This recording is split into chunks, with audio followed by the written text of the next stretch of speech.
आसिम मुनीर जो है वो पाकिस्तान का डिफेक्टो रूलर है, और आसिम मुनीर को हमेशा से ईरान का दामाद समझा गया है, लेकिन दामाद ने धोखा दिया है। दामाद ने क्यों धोखा दिया है इसके ऊपर तो मैं बात कर चुका हूँ, डिस्क्रिप्शन के अंदर वो लिंक मौजूद है, उसको आप देख लीजिएगा, आपको समझ आ जाएगी कि क्या गेम चल रही है। लेकिन जाहिर बात है कि दामाद को भी तो, जिसके सर के ऊपर वो पाकिस्तान के ऊपर हुक्मरानी कर रहा है, अपना डंडा चला रहा है, वो डंडा चलाने के लिए जो डंडा बरदार फौज है, पाकिस्तानी जो फौज है, उसको कोर कमांडर्स को एक तरफ तो स्पेशल पैकेज दिया गया उनको खुश करने के लिए, 1.5 मिलियन रुपीस का एडिशनल DHA का कमर्शियल पैकेज 3 स्टार्स को, कोर कमांडर्स और प्रिंसिपल स्टाफ ऑफिसर्स को दिया गया, वो भी उसके ऊपर भी मैं रिपोर्टिंग कर चुका हूं। लेकिन यहाँ पे दामाद धोखा क्यों दे रहा है? पाकिस्तान की जो फौज है वो चला रहा है आसिम मुनीर, तो आसिम मुनीर के GHQ की ईरान पॉलिसी क्या है इसको समझने से पहले इस वक्त आप ये देखिए कि इस वक्त ईरानी सफीर जो है वो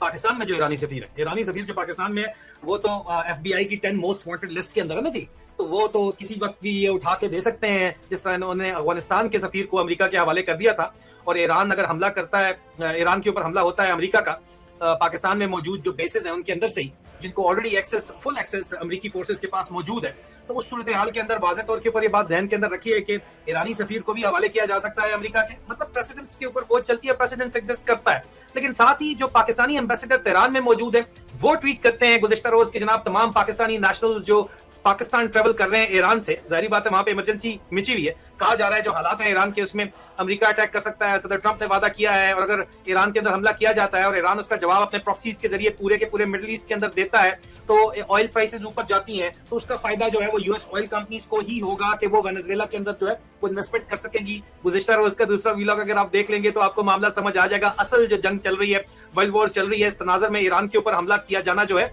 वो it does make a lot of sense. और इसके ऊपर मैं आगे चल के बात बताता हूं, लेकिन एम्बेसडर साहब कह रहे हैं कि जनाब तमाम अपने वैलिड वीजाज ईरान के होने चाहिए, खरूज लगवा के आए, अगर अपनी यूनिवर्सिटी से स्टूडेंट को कह रहे हैं कि क्लियरेंसेस लेके आए, नहीं तो ईरानियन इमिग्रेशन अथॉरिटीज आपको नहीं जाने देंगी, और तमाम तर मामलात को जो है वो ट्रैवल कोऑर्डिनेट को करें पाकिस्तान अपने वापस जाने से पहले, हम हमेशा असिस्टेंस के लिए जो है वो यहाँ पे मौजूद हैं। एम्बेसडर मुदस्सिर ने ये बात इस वक्त क्यों की? जाहिर बात है कि इस हमले को एक प्रेडिक्शन जो की जा रही है उसमें अगर आप Indian defence analyst major Sameer Pal Toor की ये बात सुने तो वो कहते हैं कि जनाब केओस होगा, बहुत तबाही होगी, एयर से भी और सी से भी। ग्राउंड फोर्सेस अल्टीमेटली जो है वो रिक्वायर्ड होंगी मिशन को कंप्लीट करने के लिए। ईरान के ऊपर जो है वो रिपोर्टेडली वो कहते हैं रियल टाइम इंटेलिजेंस ईरान ले रहा है, चाइना से भी और रशिया से भी, अमेरिका की नेवल मूवमेंट्स के ऊपर। अमेरिकन ट्रूप्स जो है वो कहते हैं, उनका दावा है कि इस वक्त ईरानियन डेजर्ट के अंदर सेट टू डिप्लॉय हैं, और वो अपनी एयरबोर्न यूनिट्स लेके आ रही हैं, हैवी आर्मर लेके आ रहे हैं, व्हीकल लेके आ रहे हैं, आर्टिलरी एमिनेशन लेके आ रहे हैं, सप्लाईज एयर ड्रॉप की जाएंगी पोजीशन के ऊपर, और सेम टाइम के ऊपर जो एडवांस फोर्सेस है वो पाकिस्तान के जैकबाबाद एयरबेस की वो बात करते हैं।